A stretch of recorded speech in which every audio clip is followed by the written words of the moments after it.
दोस्तों नमस्कार, कैसे हैं? आशा है आप सब अच्छे होंगे। लेकिन कुछ खबरें अगर आप टीवी देख रहे हैं या अखबार पढ़ रहे हैं तो यहाँ खलल पैदा हो रहा होगा। मेरे हो रहा है और उस खलल का नतीजा है ये वीडियो। हैदराबाद में सारी रात सर तन से जुदा के नारे लगे और सर तन से जुदा के 2-3 कार्यों को अंजाम भी दिया गया था राजस्थान में और महाराष्ट्र में। ये हम किस युग की ओर बढ़ रहे हैं? सभ्यता धीरे धीरे बढ़ती है, ना कि पीछे चलती है। ये कौन सा मजहब है जो हमको इन चीज़ों की ओर ले जा रहा है? अन्य धर्म के लोग सनातन धर्म के देवी देवताओं पर लगातार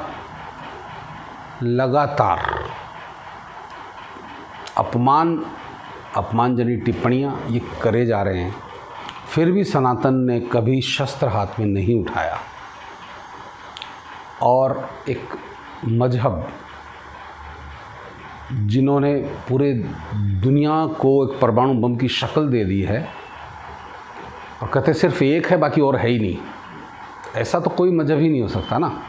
आप अपने को मानो ठीक है, लेकिन दूसरे को मानने को मजबूर तो नहीं कर सकते ना। और ये मेरा मानना है कि ये सारी पूजा की पद्धतियाँ अपने तरीके से चल रही हैं, लेकिन आप किसी का अपमान करके, आप समझदार हो बहुत अच्छी बात है, सामने वाला बेवकूफ़ है ये गलत बात है। लेकिन इस तरह के नारे लगाकर क्या साबित किया जा रहा है और देश को क्या एक गृह युद्ध की ओर धकेला जा रहा है? हालात तकरीबन वैसे ही हैं, लेकिन आप देखिए सरकार इससे किस तरह निपटती है। इस समय मोदी सरकार के लिए बहुत बड़े चैलेंजेस सामने खड़े हैं। भ्रष्टाचार के खिलाफ उन्होंने 15 अगस्त को लाल किले की प्राचीर से जो ऐलान किया था और जांच एजेंसियों को खुल के थोड़ा काम दे दिया, तो विपक्ष बिलबिला उठा, चारों तरफ से कराह की आवाज़ आने लगी। आज बिहार विधानसभा में नीतीश सरकार का शक्ति परीक्षण है और इससे पूर्व सीबीआई के 3-4 छापे भी पड़ गए और लोग कहने से बदले की कार्रवाई हो रही है।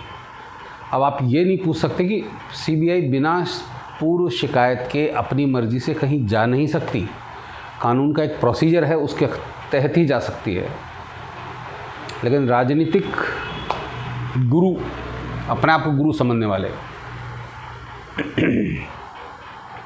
और स्पोक्समैन, जिनको टीवी चैनलों पर आकर कुछ ना कुछ बकवास करनी है, सीधा शब्द बोल रहा हूँ, बकवास करनी है, वो करे जा रहे हैं और हम लोग उसको सुनने को अभिशप्त हैं, क्योंकि टीवी चैनलों को सब तरह से फंडिंग आ रही है, सबसे पैसा मिलता है। दिल्ली में भी ऐसा एक घमासान चल रहा है, बीजेपी वर्सेस आप।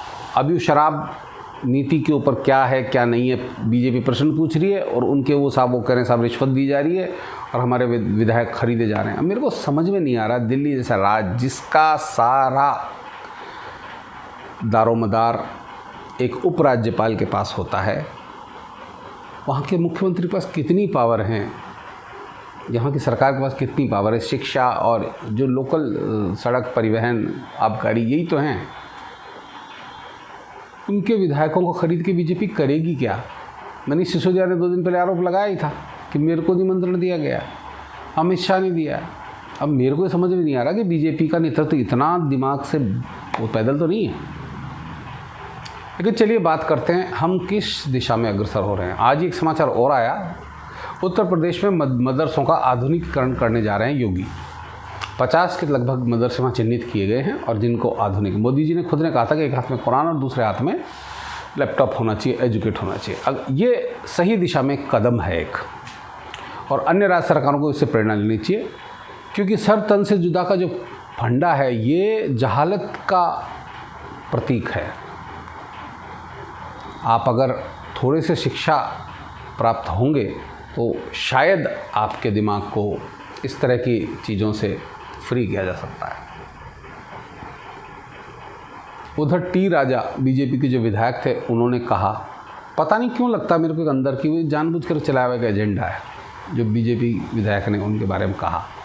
हालांकि वो जिस कॉमेडियन का जिक्र कर रहे थे वो आए दिन माता सीता, पार्वती, इनका अपमान करे जा रहे हैं और कोर्ट से बरी भी होते जा रहे हैं। अभी तक मैं 2-3 दिन पहले भी बात कर रहा था, सिस्टम अभी तक पूरी तरह परिवर्तित नहीं हुआ, अभी वही सिस्टम है। तो अभी अदालतें उसी सोच से उसी तरह से चल रही हैं। अगर इन्हीं सोच पे चलते रहेंगे तो देश किस रास्ते जाएगा। और जो लोग कुर्सियों पे बैठे हैं, जज बन के बैठे हैं, न्यायाधीश हैं, इनको भी सोच रहे थे, उनके भी बच्चे हैं, कैसी माहौल में छोड़ के जाएंगे वो। क्यों, आखिर हम सब आए हैं, जाना तो सभी को है, कोई पहले कोई बाद में। तो ये देखने का समय है और समाज को खुद को चेतने का समय है। और मेरा मानना है कि अगर इस तरह की गतिविधियां लगातार चलती रही, सरकार तो अपना एक्शन करेगी अपने हिसाब से, लेकिन यदि जनता खुद जाग के एक्शन करने लग गई तो बड़ा मुश्किल काम होगा। क्यों, आज मैं एक व्हाट्सएप पे वीडियो देख रहा था तो उसमें भी ऐसा ही कुछ जिक्र था कि आप सरतन से जुदा के लिए आप एक निरीह ट्रेलर को तो मार सकते हैं, लेकिन बहुत लोगों के उस समय भी आए थे इस तरह के कि आप हमको मार के दिखाइए। अब अभी तो बात सिर्फ हो रही है अपने बचाव की, लेकिन यदि शस्त्र हाथ में आ गया तो क्या होगा, मेरी बड़ी बहुत भयंकर चिंता है।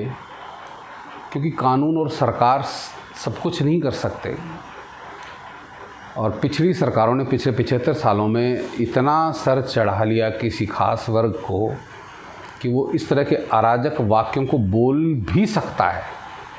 मेरा मानना है कि इसे बोलने वालों पे सख्त कार्रवाई करके ही इससे निपटा जा सकता है। मानता हूँ सोच आप एकदम नहीं ख़त्म कर सकते, लेकिन इसके लिए एक प्रोसेस शुरू कर देना चाहिए।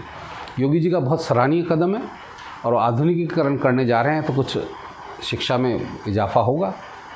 क्योंकि आप ये मान के चलिए, जहाँ जहाँ आतंकवाद और इस तरह की चीज़ें पाई गई हैं, वहाँ उत्तर प्रदेश के ज़्यादातर लोग और किसी विशेष धर्म के, मुस्लिम धर्म के, बहुत स्पष्ट बोलने वाली बात है, पाए गए हैं।